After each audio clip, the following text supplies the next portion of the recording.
comment s'occuper d'un rival, d'un amog, alpha, male, other guy, donc un autre gars un peu crédible qui vient pendant que tu dragues une fille ou qui tourne autour de la même fille que toi. Comment gérer un cock-block? Cock-block, c'est plutôt une copine de la fille qui voudrait bien se faire draguer elle aussi, qui est un peu jalouse ou qui ne veut pas que la fille parte avec toi parce que X ou Y raison. Et donc elle se met entre toi et cette fille. Pourtant tu plairais à cette fille, mais il y a sa copine qui se met au milieu et qui casse la drague, c'est ce qu'on appelle un cock-block, donc un bloqueur de bite. Donc comment gérer donc, soit un amog, un rival, soit un cock-block, quelqu'un qui se met là pour gâcher ta drague? Nous allons parler de ça aujourd'hui. Alors un amog, c'est souvent un mec, mais ça peut être une fille, puisqu'aujourd'hui il y a beaucoup de filles bisexuelles, lesbiennes, etc. C'est comme quand tu dis un wingman, est-ce que ça peut être une fille? Vaguement, on appelle ça plutôt un pivot, c'est-à-dire qu'être avec une fille, ça rassure et elle peut rentrer dans les groupes plus facilement et t'introduire. Donc là, est-ce qu'un amog peut être une fille? On va dire non, on va faire simplifier, on va dire amog homme, cock-block fille, voilà, on va dire ça comme ça.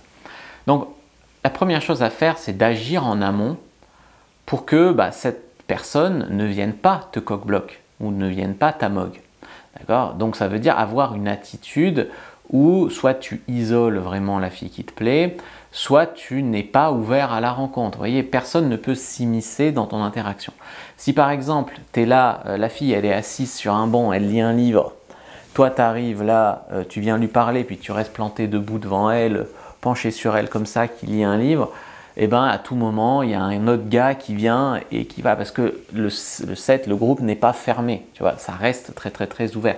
C'est pour ça que souvent, tous les dragueurs, en tout cas les coachs, vous diront souvent de vous asseoir au bout d'un moment, au bout de quelques minutes, quoi, tu dis à la fille, est-ce que je peux m'asseoir à côté de toi? Et tu t'assois à côté. Et là, vous devenez finalement deux potes qui sont assis l'un à côté. Et du coup, ça donne beaucoup moins envie de venir.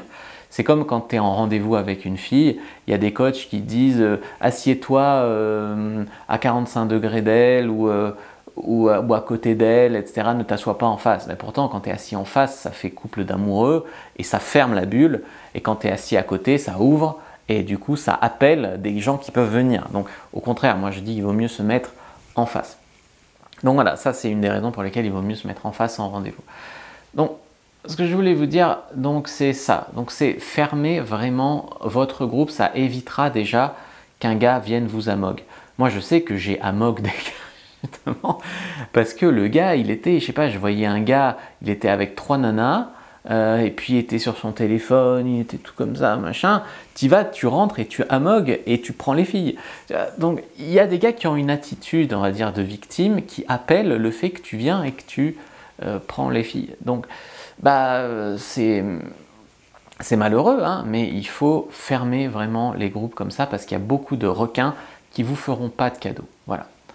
Donc, si la fille est super jolie, si elle a l'air super intimidante, inaccessible, mettons que tu es à une soirée et il y a cette fille trop belle que tous les mecs y regardent comme ça, mais que personne ose aborder.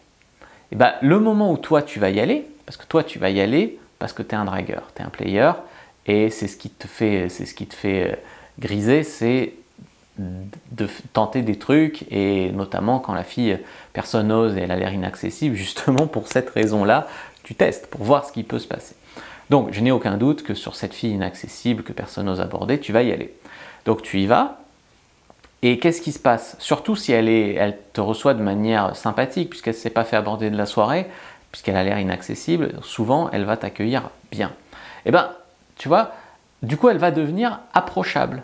Les gars vont se dire comme d'hab, aucun gars n'a des couilles, mais quand ils voient un gars comme moi par exemple qui est moyen physiquement, qui paye pas spécialement de mine de l'extérieur, ils se disent en fait si lui il a pu y aller, en fait on peut y aller, tu vois. Et donc là du coup ils vont y aller. En fait c'est toi qui as eu le lead, mais ça ils s'en prennent compte.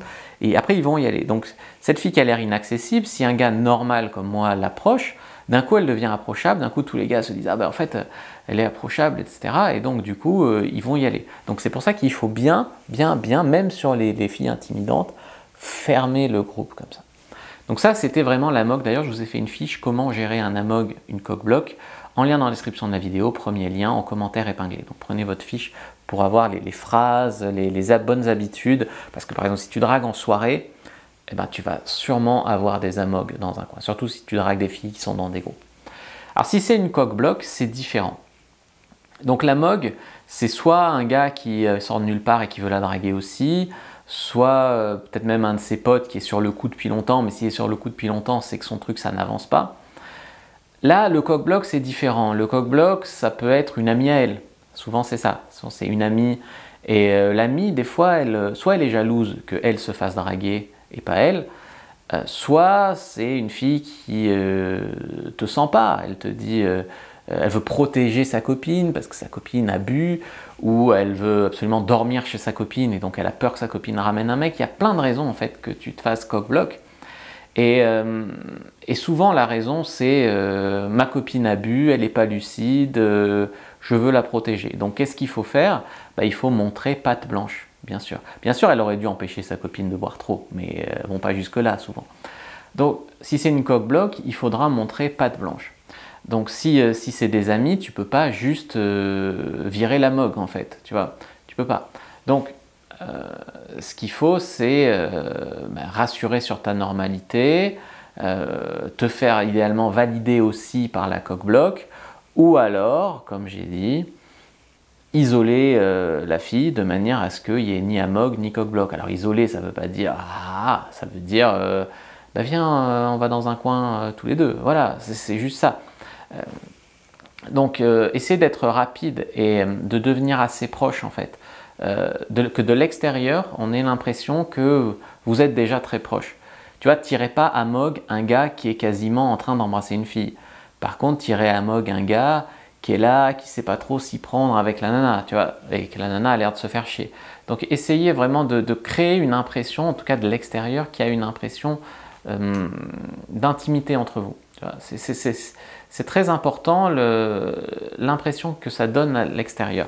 C'est comme quand tu sais, moi j'avais une technique, je faisais souvent, ça fait un moment que j'ai pas fait, c'est que tu te mets dans un bar et tu te mets contre un mur, quoi, et toutes les filles qui passent, souvent tu te mets vers le bar ou vers les toilettes, toutes les filles qui passent, tu leur dis hey, ça te ferait plaisir de m'embrasser. Et du coup, il y en a qui disent oui, il y en a qui disent non, mais de temps en temps, j'ai fait des soirées où j'ai embrassé une dizaine de filles comme ça. Et en fait, l'idée, c'est que de l'extérieur, on ne sait pas ce que tu leur as dit. Donc souvent, elles rigolent, tu vois, elles sont et donc du coup, il y en a qui viennent te parler, qui n'ont pas bien entendu. Et du coup, de l'extérieur, toi, tu es là, hey, ça te ferait plaisir de m'embrasser. De l'extérieur, les gens ne savent pas ce que tu dis, il y a la musique et tout. Et de l'extérieur, ça donne l'impression que c'est tes potes, quoi. Que tu leur parles en passant, comme ça. Dans le meilleur des cas, tu les embrasses. Dans le pire des cas, ça donne juste l'impression que tu leur as parlé en passant. De l'extérieur, tu te fais pas, tu perds pas de valeur. Tandis que si tu vas voir une fille, tu essayes de l'embrasser, elle te repousse, machin, de l'extérieur, tu perds de la valeur pour les autres nanas. Donc c'est vraiment important, toujours, l'impression que tu donnes à l'extérieur. C'est pour ça que par exemple, quand tu prends un râteau, tu peux partir la tête haute en rigolant. Les gens ne te diront jamais il a pris un râteau, tu vois. Et donc du coup, tu ne perdras pas de valeur. Donc du coup, ça c'est intéressant. Donc moi, ce que je vous conseille, c'est peut-être essayer de la faire bouger à vos conditions. Vous pouvez par exemple l'isoler, aller au fumoir, aller dehors derrière la boîte, aller peut-être même l'amener dans votre groupe de potes, à votre table, etc. Bon, alors si c'est un amog par exemple, tu peux lui dire un truc du genre, toujours sympathique, parce que si tu dragues une fille qui a un gars qui vient et que là tu es odieux, ben, la fille, tu peux perdre des points à ses yeux, surtout si l'autre gars, il n'a rien fait de mal, typiquement. Donc tu peux lui dire, hey, vous vous connaissez? Ah, vous vous connaissez pas? Ben, alors tu viens la draguer. Ah, d'accord, alors montre-nous ta meilleure phrase d'approche, je vais prendre des notes. Et tu vois comment, là, tu mets le projecteur sur ce que le gars est en train de faire, en fait. Et en faisant ça, tu décrédibilises tout ce qu'il va faire. Et rien qu'en faisant ça, tu niques la mogue, quoi, en fait, voilà.